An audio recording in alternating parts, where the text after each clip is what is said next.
Well, thank you all for coming, taking the time out to meet us all today. By way of introduction, I'm going to make this brief. I am Joanne Ray. I'm the firm's talent attraction manager for campus, and thrilled to be part of today's career conversation. With me, I have a fantastic group of folks. Mostly, I will say, Sandy, are you an alum of Queens College? No, I'm actually from Massachusetts originally. Okay, I am not either, but by way first, I'm just going to ask John, Raisa, and Lazina to please introduce themselves. Hi, everybody. I'm John Gallo. I'm an alumni of Queens College. I'm a manager with Baker Tilly, and I'm excited to be here. Thanks for joining us today. Hey guys, my name is Lazina and I'm an associate at Baker Tilly right now. I too am an alumni of Queens College. I graduated about 2 years ago and started my career with Baker Tilly right after graduating. So I was in your shoes like 2 years ago. Hi. And Raisa. Good. Hi, everyone. My name is Raisa. I'm a senior accountant at Baker Tilly, and I graduated Queens College in 2019, and I'm excited to talk about Baker Tilly today. Fabulous. What we're going to do, respectful of that this is busy season, and the folks on this call have quite a task with the deadlines looming. So we're going to just kind of flip it up a little bit. Normally we would have had just a brief overview of who Baker Tilly is. We're going to reserve that for the latter portion of today's conversation, so we can jump right into the heart of why you're all here today. I'm just curious first, by way of introduction, Eleanor, can you share with us the students in terms of do we have juniors, do we have seniors, do we have freshmen? Just is it is it mix of status and student standing? Yes, we have a mix of freshmen to seniors. Okay. Absolutely. And I think we have other students too, not just accounting students. I open up to all the business students. That's fine. Okay, perfect. That's what I was also going to ask. Okay, so Sandy, and also can we just have a brief introduction from you? Sure. My name's Sandy Broadbent. I'm a senior account manager with Becker, and I've been with Becker for, I think, 12 years this year, come July. And so I work with the students at Queens College, as well as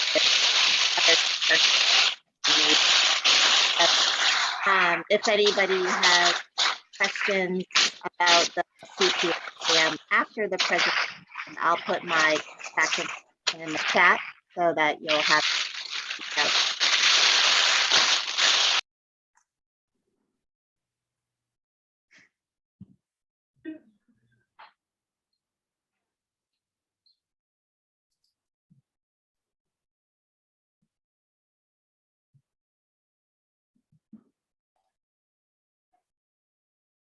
Joanne, you're probably on mute. I think everyone's on mute. Okay, I think that the noise was coming up, and I'm sorry if I muted everybody. I was trying to get rid of the noise. I know I have a generator going on outside and I shut all the windows. Okay, Joanne, are you still here? You would probably have to. There we go. I'm good. Okay. I am good. Perfect. Okay. So we're going to dial it back a little bit and talk about the process of the interview, the process of getting that offer, and what you can ask at the time that offer is presented. Don, we're going to open it up to you from the standpoint, because I'm sure you're involved with candidates and interviewing them. What are some of the questions that maybe you've even seen on that, face-to-face interview? Absolutely, and thanks. So I first want to start off as a QC alumni. I just want to call out the fact that the program here and the career office here does an amazing job at putting you in touch with firms and putting you in the right conversations to start your career. So you guys joining this call is a big step, and it's an exciting step.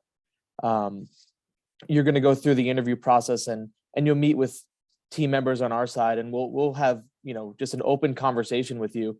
And that's kind of the way we like to look at it, rather than, an interview in the sense of we're just going to ask questions and you're going to give us answers. We want to have an open conversation because at the end of the day, this is your career. We want you to start your career and put yourself on a track that you want to be on. So you want to make sure to ask those questions in your interview, or your conversation, let's call it, to make sure that the firms that you're speaking to align with your personal goals and your personal missions. As for the I would say the most important part of starting with any firm is starting with your class, right? So as you're going to get a start date with a class, right? And you would ultimately have that first group of people you're going to start your career with, and those are going to be the people you're going to ask questions to and you're going to grow with. So it kind of is a nice transition in your first job out of college, to have that feel of, hey, I'm starting with the class, similar to how you kind of developed to this point. As for travel requirements and positions, basically, the last 2 years has been a little atypical, where I'm sure everybody can kind of attest from their own perspective, where you might not have been from our perspective, the office every day, but we are transitioning to being back in the office and back to in person, where that's really helping our personnel develop and really get a full experience rather than through the computer. So those are the few of the things that I wanted to highlight. And I know that unfortunately I have to drop for another call, but I do want to highlight the fact that Baker Tilly does align with what Queens College aligns with, and to that, I am happy to say that having been in your shoes and making the step right towards Baker Tilly and growing with Baker Tilly, I feel like I'm working with a great group of people who constantly mentor and build each other up, and that's the type of mentality that I really appreciate from the firm. Fantastic, John. Lazina, you mentioned joining as an associate. Can you speak about the process for you? And we talked about in terms of where the office is, how the office is today, your specific journey from campus to where you are today. Of course, my journey has been a little bit up and down because I was in Queens College for my bachelor's degree. I did my graduate degree in Queens College, and I was always, I always went to the career development offices. They helped me basically get my resume up to date. They helped me with editing it and basically finalizing the resume for me to submit it to apply for an interview. And that's how I applied to Baker Tilly, right? I applied it because they were going to come to campus recruiting, and I applied and I got connected with a recruiter there. We had an interview in Queens College career office. Thankfully, that interview worked. And then I got another interview in the New York office, which I was applying to because I was in New York at that time. So we went to the New York office, had a couple of set of interviews. And I think with when it comes to interviews, especially with Baker Tilly, I really like the part that it was more of a conversation. Like John said, it wasn't like a question and answer. It was more like an open conversation. Like, I think the interviewers made me feel very comfortable, and they kind of understood what I wanted for my career. And I think that's what attracted me the most towards Baker Tilly, because it felt that like for them, like our growth was important. And that's why I choose to be with Baker Tilly. And it worked out, and I got an offer from there, and I accepted for the New York office. And I was supposed to start, I was going to graduate in May. I was supposed to start in October with them. And especially for me, between the time of my graduation and the time I was supposed to start, I had to move to Houston. So I had to move to Texas, and I was freaking out because, when you have a job offer right out of college and then you have to move. So like as somebody who has just been graduated, you kind of worry. I'm like, okay, now what, circumstances want me to move. And so I spoke to the recruiter, and they were amazingly kind enough to connect me to the Houston office. And this was before COVID, so it wasn't like a remote option was not that popular at that time. So they connected me to the Houston office, and they had an opening there. So they transferred me from New York to Houston without even starting. So I think that was like the best thing ever, because not many firms do that, even like if you have worked for them for a few years, that's the time that, they would think about it.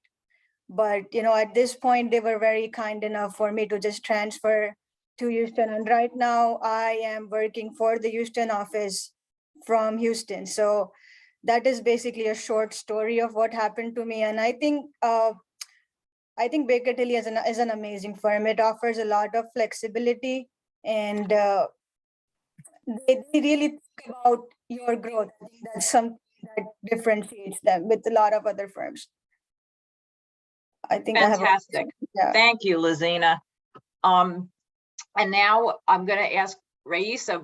I will share with you, both Raisa and I are part of a recent combination coming into Baker Tilly. So while Lizina and John have grown through their years coming from campus to Baker Tilly, Raisa and I are part of a legacy firm, and we continue to hear and learn about this amazing organization. We just came off a call at 11:30 with one of our strategic partners, who further explained the really very transparent process of how we continue to grow the firm, what our vision is.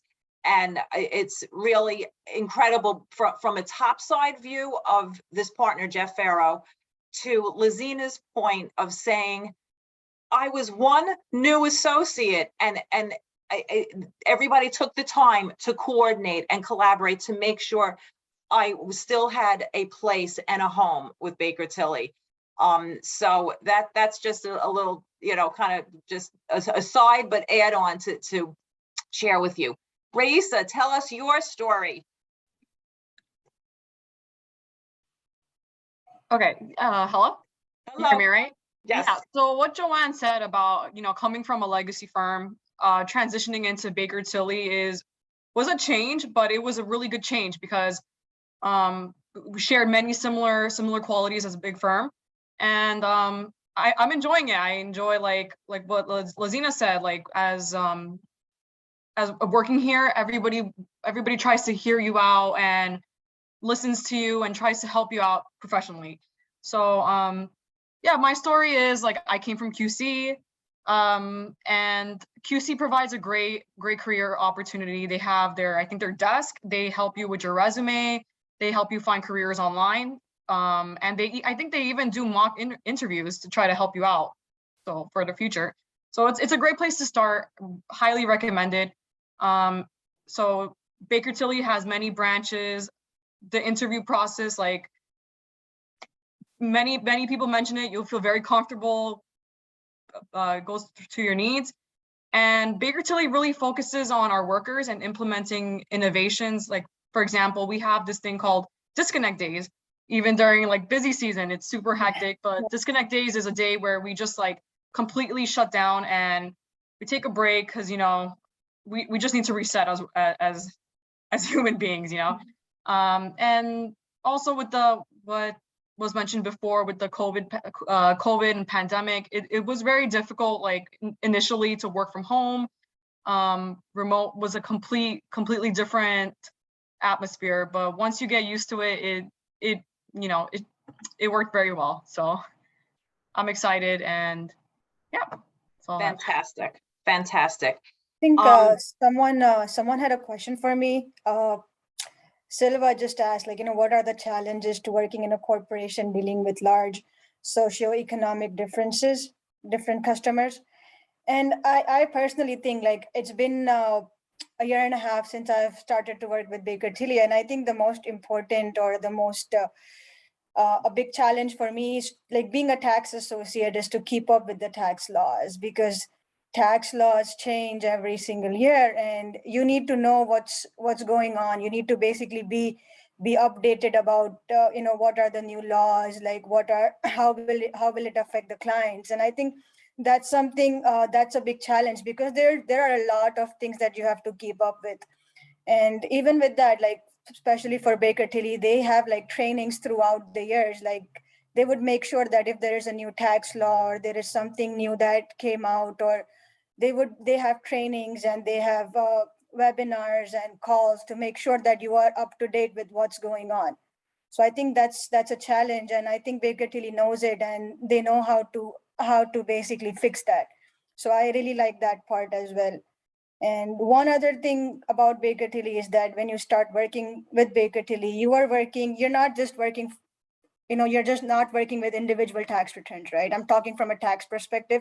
They give you they make you familiar with a lot of different types of returns and things that you can do. So I think the first couple of years you are familiar with so many different types of things, and basically that helps you understand what you like the best, and that is something that you can choose your career path in. So if you like one thing, if you like individuals more than the corporations, that is something that you can think about. And Baker Tilly gives you options to work with all of those types of things so that you can decide for yourself.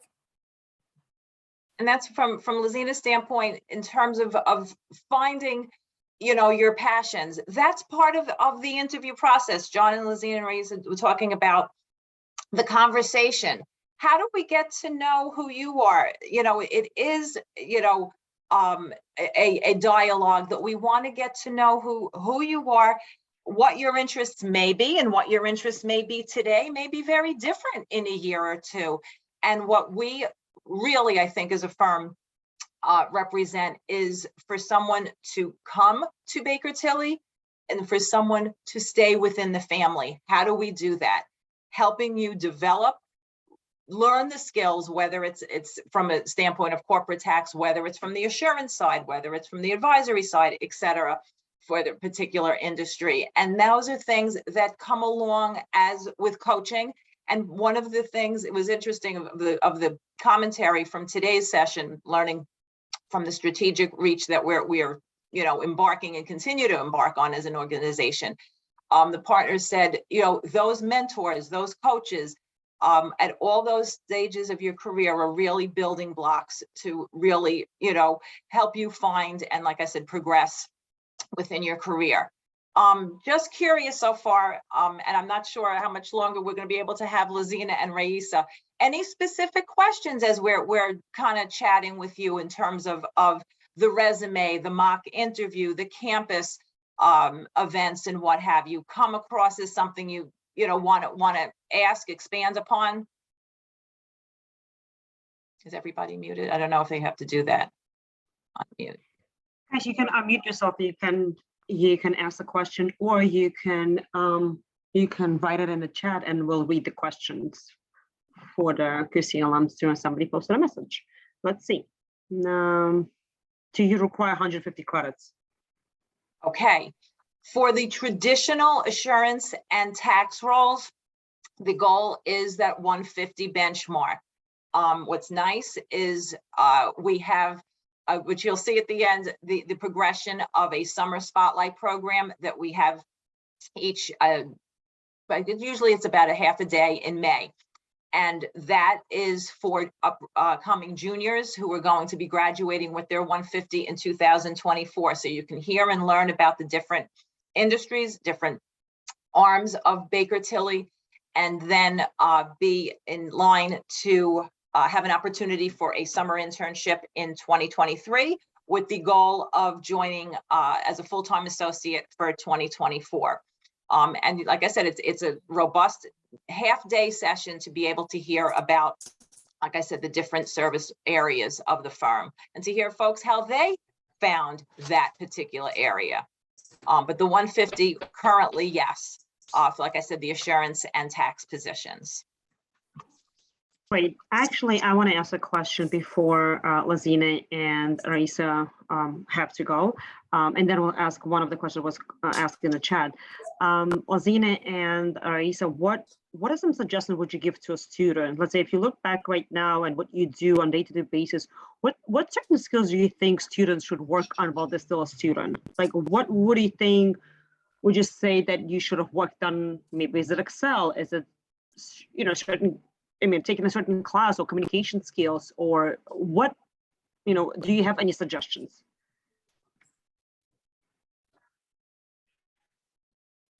I can go first. Yeah, one recommendation is definitely try to brush up on Excel. I think there's different programs that they will teach you advanced Excel. But even if you don't, I feel like when you start working, you learn along the way.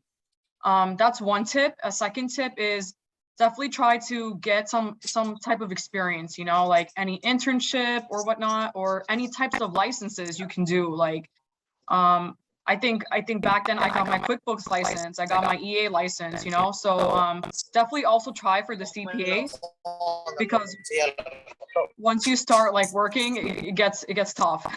So definitely try to get your licenses out of the way.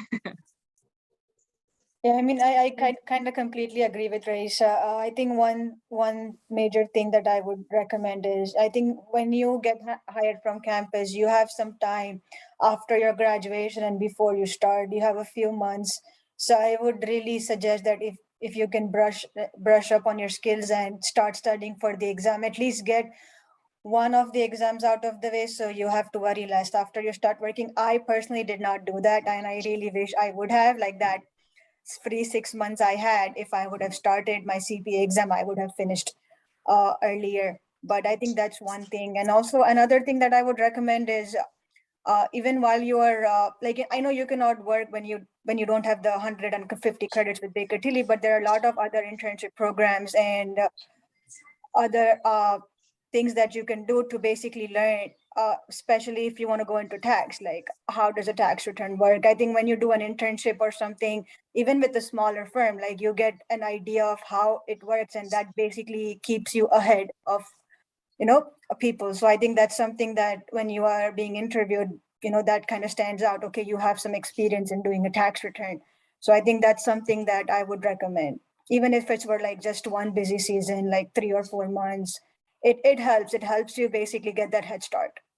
Excellent points, Raisa, from the standpoint of the QuickBooks, to understand those foundational records of your clients, so that when you go into assurance and you're auditing cash, you're auditing prepaids, the foundation of how those numbers came about. From a standpoint, Lazina, you talked about the government forms, knowing what a 1040 looks like, knowing what a partnership tax return looks like as well. And we're going to now cue Sandy into the conversation, because so much of the time in between that offer, your acceptance, and we're going to go through some of the things in a little bit. Like I said, I don't know if we have the ladies for the duration, but I wanted to be respectful of their time. But I wanted to also get Sandy involved, and we'll talk about what you can do, from the second you sign that offer letter to the your first day of onboarding. But Sandy, share with us the mystery of this exam, and a little bit of the history, and a little bit of a glimpse into the future of this exam. Yeah, so thank you for allowing me to speak today. You want to keep in mind that you only need 120 credits to sit for the exam. And so there's 4 classes that are required, and it's an upper level course in financial tax cost and audit. And this is specifically to New York State. Like if you're interested in another state, then you would have to research the state requirements in order to sit for the exam for that specific state. To get your license in New York, you need 150 credits, but you can start sitting for the exam while you're in school. And that's a big advantage for New York State students, because you can actually start sitting while you're in school and start to get parts passed out of the way. So I think one of you had mentioned that you graduated in May and you had an offer that started in October or November. So as a student, you definitely want to take advantage of studying in advance, because when you start working, it just gets harder to pass the exam. So what I recommend to students is, if you have those 4 upper level classes, Google New York NASBA, and that's how you'll apply. Read through the information on there and create a study plan for yourself. And so there's, 4 parts of the exams: financial, tax, cost, and audit. Financial, audit, regulation, and business are the 4 parts of the exam.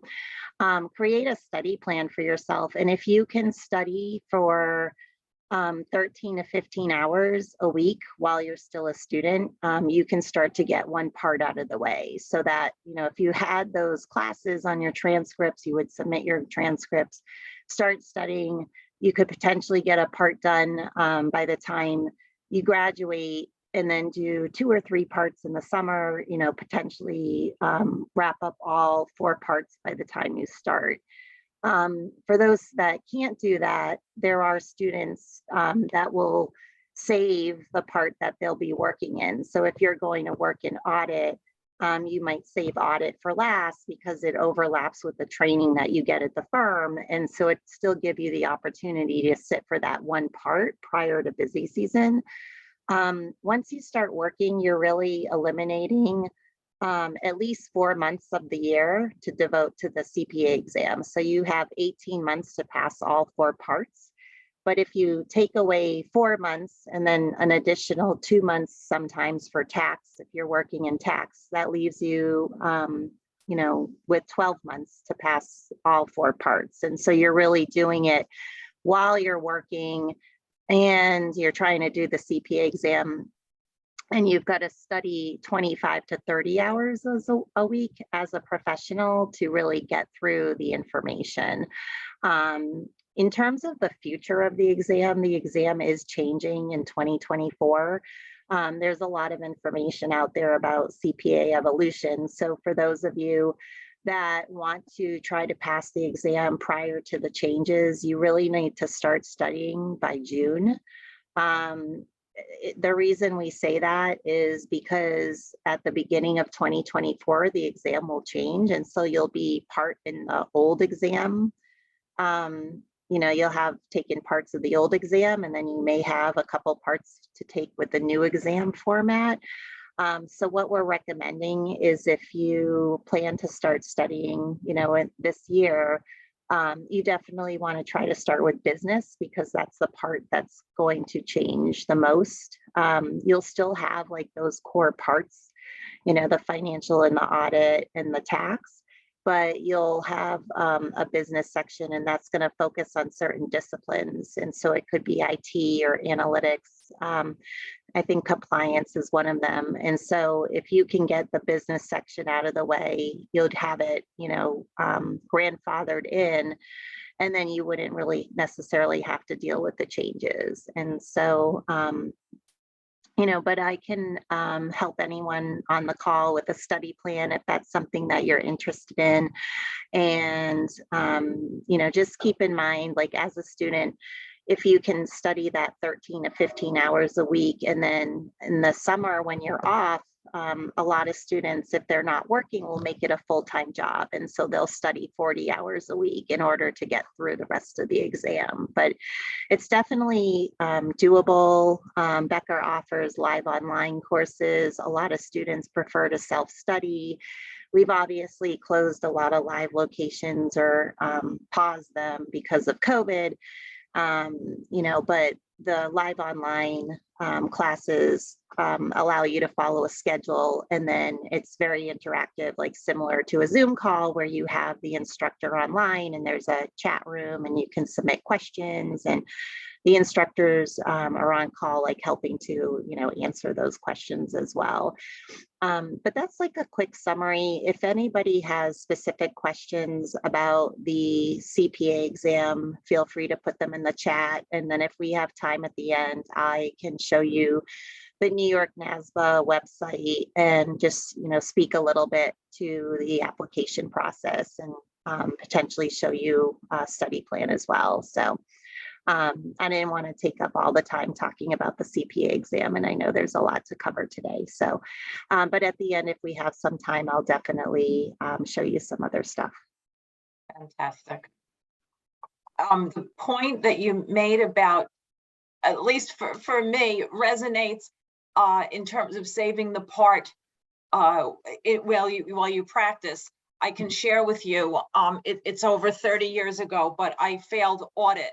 And I think I know that had I had more experience under my belt in the assurance area, I think it would have drilled home some of those key components of the exam, you know, for sure.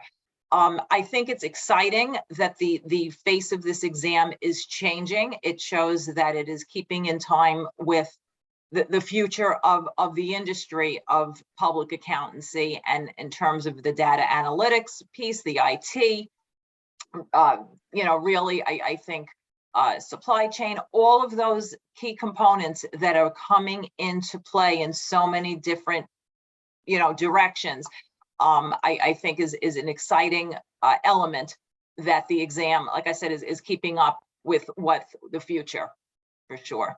Raisa, do you have any input on the exam? That I'm sure you have a fair amount that you'd like to be able to, you know, add to this. Yeah, like what was mentioned too, like in the summertime, try to definitely get like one part in it. And also it really is a test of discipline. You know, you really need to have like a schedule and really stick to it. So.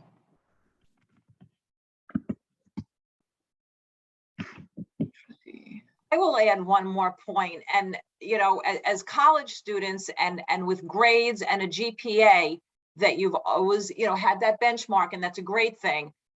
For the first time, at least the way I looked at the exam, is to be proud of that 300 club, meaning you get a 75 passing on every part. Once you have those initials, nobody's asking you to flip over, you know, your business card or you know, put on your header when you sign off on an email on the bottom, CPA, what are your grades? Yes, there's a lot of kudos that come from, you know, I guess, you know, achieving the satisfaction personally of getting, you know, a high passing grade, but it's a very different, it's a benchmark that you're looking for. So it is very different, I think, in terms of the concept that you're looking to pass, that getting that core material that is going to bring you across that finish line of getting the P on each part.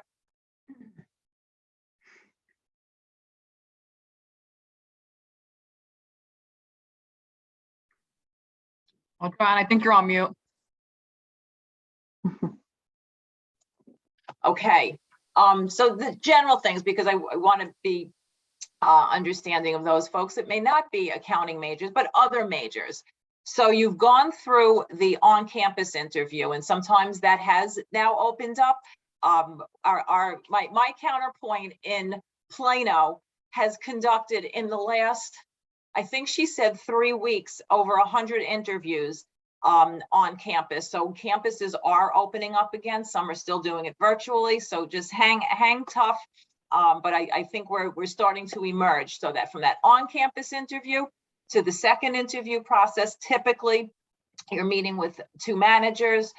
Maybe you'll have an opportunity to meet with someone like Lazina and Raisa, can talk about their recent experiences of campus to career. And now you've gotten that coveted offer letter. What do you do now? So here's the first and foremost, and it may seem, you know, of course I'm going to sign the offer letter. I can share with you, I have gotten verbal acceptances, and I have been waiting weeks for, you know, receive back electronically from a candidate, you know, saying they've made it official. So definitely get that. A lot of letters are now done electronically, so it's really easy. You open it up and send it back. It shows that you're, you know, just that first step in terms of diligence, adhering to what are the next steps.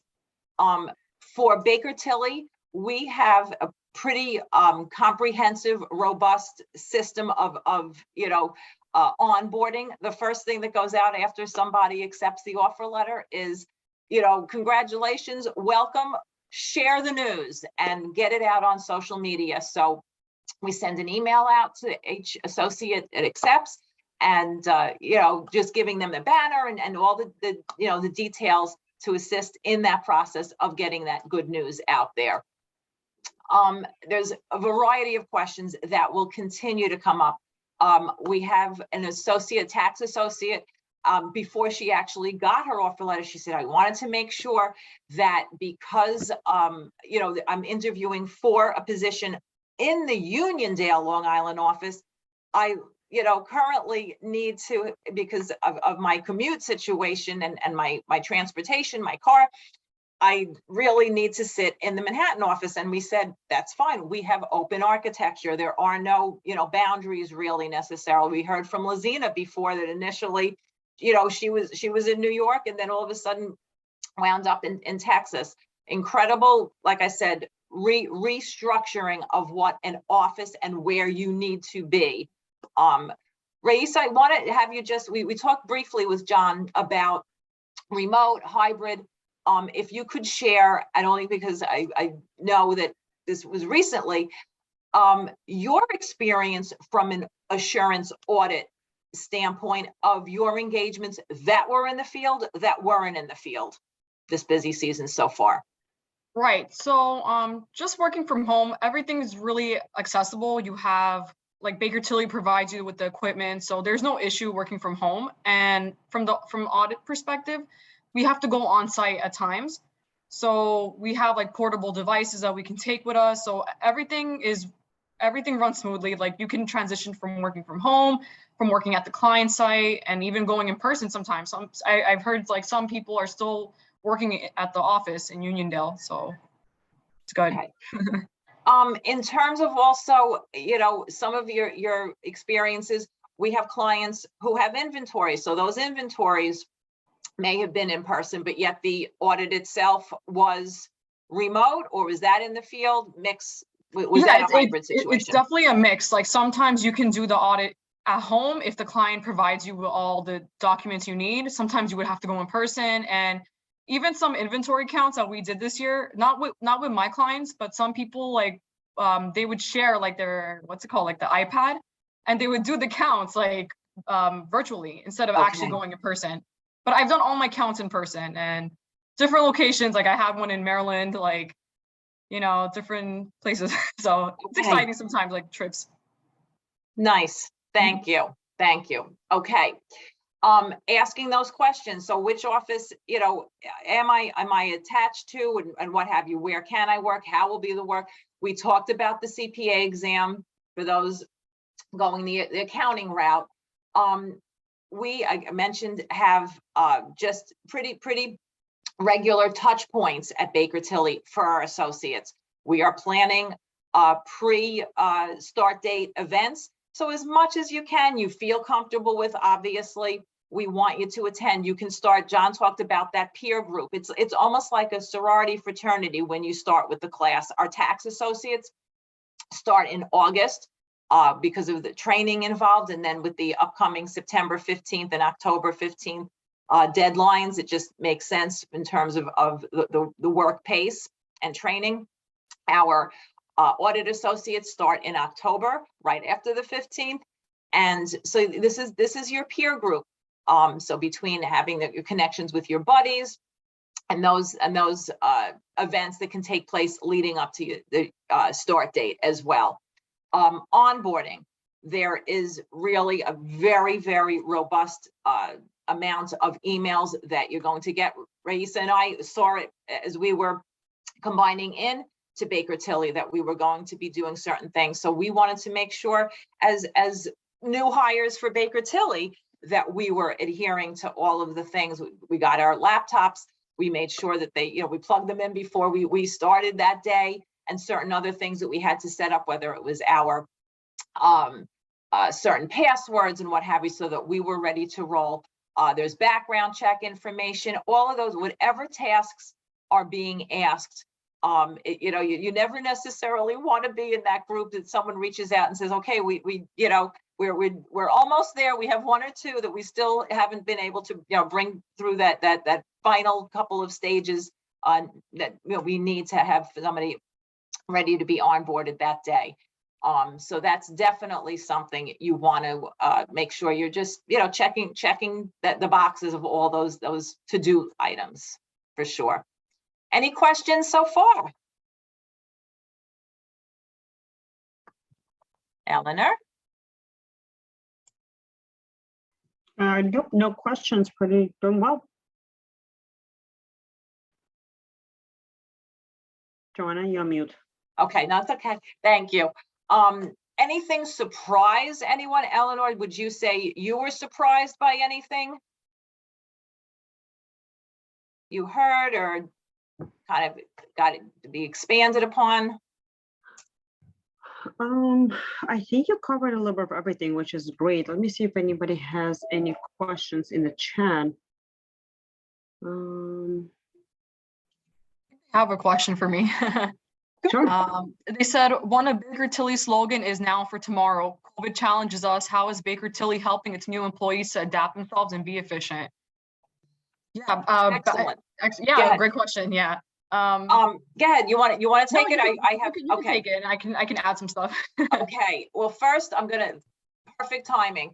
Who are we? Well, first of all, I'll say for all the way to the right, if you read that we are a global firm because we are international, bringing it down nationally. We're actually 6,000 strong. In the last 6 months, we have grown tremendously, and bringing it down even further to those more local areas and offices for those connections. How I can share with you on whatever Groundhog Day was. I think it was February 2nd.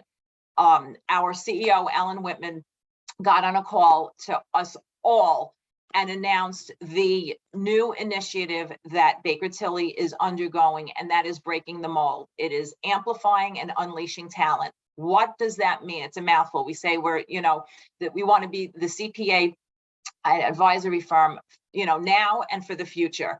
What's the now? What's the future? The vision and the strategy is, we've been doing busy season. We've been doing certain, things just out of routine, repetitiously. And I don't know if anybody's seen the movie Groundhog Day. It's probably a 25 or 30-year-old movie, so I'm dating myself. It's a great movie. It's with Bill Murray, and he continually wakes up every morning and hits his alarm and has the same breakfast, has the same meetings with the same people at the street, keeps on, having a puddle splashed or what have you. All of these things day after day. How did he finally break out? I won't steal the thunder from the movie, but that was the really talking point and launch pad to what we've been doing as a profession. What can we do? What have we learned in the last 24 months that where we have seen the efficiencies, can we reduce the time to the office? What's important? What are those key points that we want to make sure folks feel connected and yet still can do the work? Where is that balance? And I think we're continuing to learn where it is, and what it is for everybody is going to be different. There are some folks that tend to be in the office more. There are folks that said, you know what, it's worked so far being remote. I'm fine with that. And then there are folks somewhere in between. And that's what I think the future holds for us. So in terms of just where we're doing this, then it's the how. Where can we gain those efficiencies? We talked before about how the exam is changing. All that data, the manipulation that 10, 15, 30 years ago is gone now. What can we do going forward? As I said, between the commute time, where it's selections for our data, and we're even talking about even how we submit our time, because that in and of itself is a chore that is done. How can we make that part of our day even more either streamlined, automated? And for the CEO to want to break this down into small focus groups, get people talking. I was on one focus group yesterday. We talked about We're doing things now with highlighting certain rotational programs, again, to find people's passions. Where else can we really, I think, tap into the talent we have and develop it going forward? So I'm excited to see what the next couple of days, months, let alone year have to follow. Go ahead, Raisa. Yeah, adding to what Joanne said, since 2020, we've been just very flexible. Some people, every individual is different. Some people love to work from home. Some people love to come in the office and just be very interactive. So what's great about Baker Tilly is that they just provide us with a lot of flexibility. And each week, each month, like we have meetings, and the CEO, he usually asks us like for any new ideas, like what we can do what can help us as employees, what can make the process more easier for us. So that's something that we take into consideration and we just really enjoy. Yeah, and then Joanne, there's a second question. Somebody said, what attracted you to do auditing and what made you choose accounting? That's a great question. So actually, when I entered college, I was undecided. I had no idea. So I had an accounting class as an elective, and because I think they require, especially in Queens College, they make you accounting 101 can be one of your electives. So when I joined the class, didn't have any experience, didn't have nothing at all. It was just great to see how accounting really takes place into businesses, like how it helps a business develop. And just going from there, just doing all the classes, that's what made me choose accounting, I guess. I had one great professor, I don't know if she's still there, that she kind of pushed me like to go into accounting, and it was great. And then in terms of why I chose auditing, I came into our legacy firm. I came with tax experience and a little bit of auditing, but as a full-time staff, I joined in the class of 2019. That's where I got most of my audit experience, and it's just great to see the steps, why we do an audit, how we catch fraud, and just working in a team setting. So. And here's my shout out for why choose accounting in terms of profession, the promotion and the stability of the position. Our clients need us, good times, bad times. The last 2 years, we found ourselves servicing our clients in areas we could have never predicted. We were helping them fill out their PPP loans, making sure, all the steps and procedures so that they could maintain their payroll and the profitability of the businesses. And so that holistic view of working with our clients. And for a firm like ours, that's where we are able to develop the talent and really, hone in on it and develop in certain areas. And Raisa introduced herself as a senior. She started as an associate. That's a nice thing. It's a built-in model. Frequently interviewing candidates who may be in a private setting, have gone back to school for the degree in accounting. Why? They said, you know what, we've done quarterly closings, we've done year ends, and breaking the mold, doing it again. I do it again for that second year, that third year. I want to see more, I want to learn more. And that's the development of the staff as you move from associate to senior to manager. You had the opportunity to see and meet John, who's a manager, Lazina, who's an associate, and in between is Raisa. That development and that those incremental, kind of milestones in your career that, like I said, in a firm like Baker Tilly's, are built in to the development of yourself. We're coming in on, I want to be mindful, Eleanor. I think yes. We conclude at 1:30. I want to make sure. Yes. I think one of the questions I think that we missed was asked in the beginning. What is your advice for those looking forward to start a new career in middle adulthood? You know what? Starting is the best, I think, suggestion. If you're thinking about it, just consider it.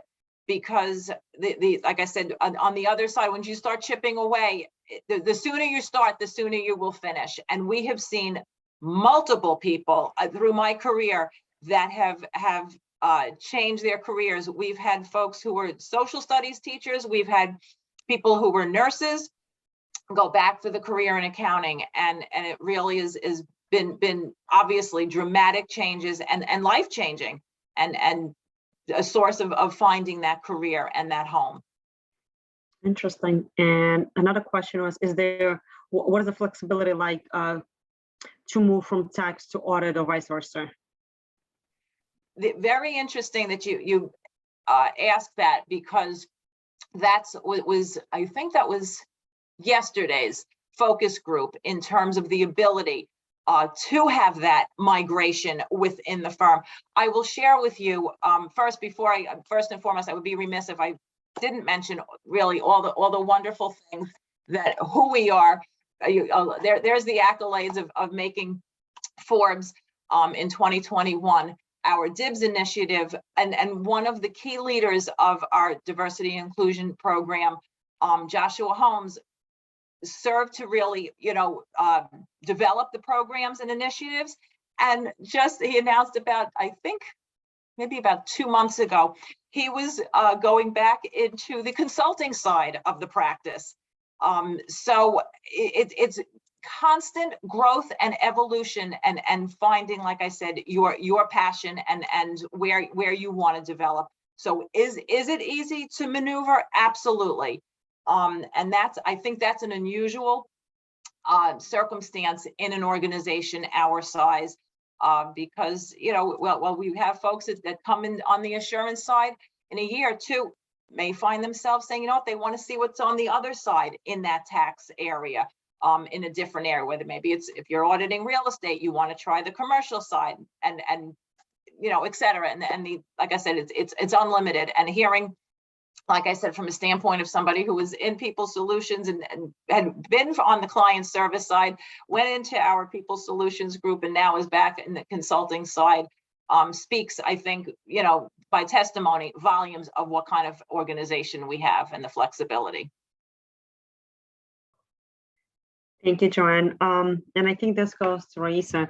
What one piece, or maybe Joanne too, sure. What one piece of advice would you share to current students that you may not have known back when you were a student, or when you started when you started your career?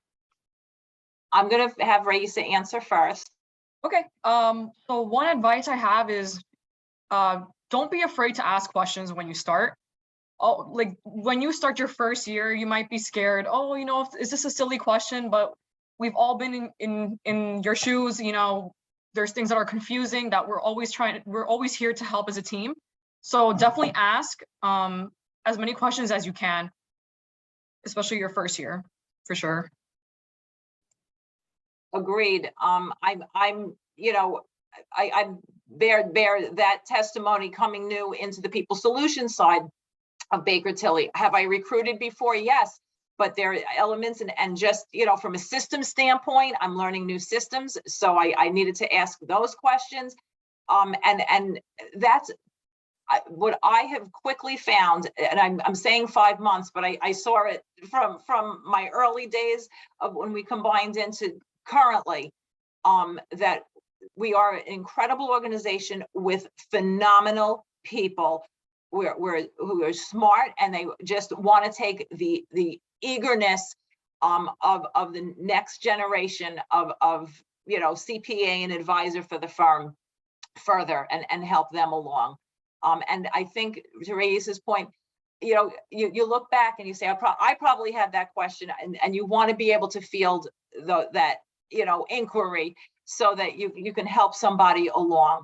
And I will say it's the smart person who asks the question, for sure. Thank you for sharing. And that no other questions so far in the chat. Do you have any more slides that you would like to go? Yes.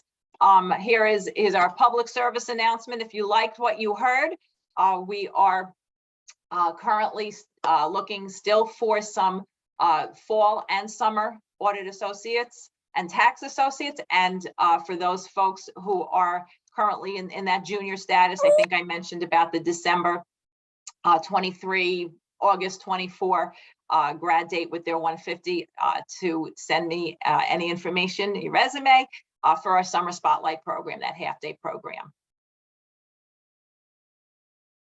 And I just want to say thank you all for joining. I hope we were able to share some information about, things that you can do in between. Sandy, what final thoughts can I ask maybe that you have for the group on the exam?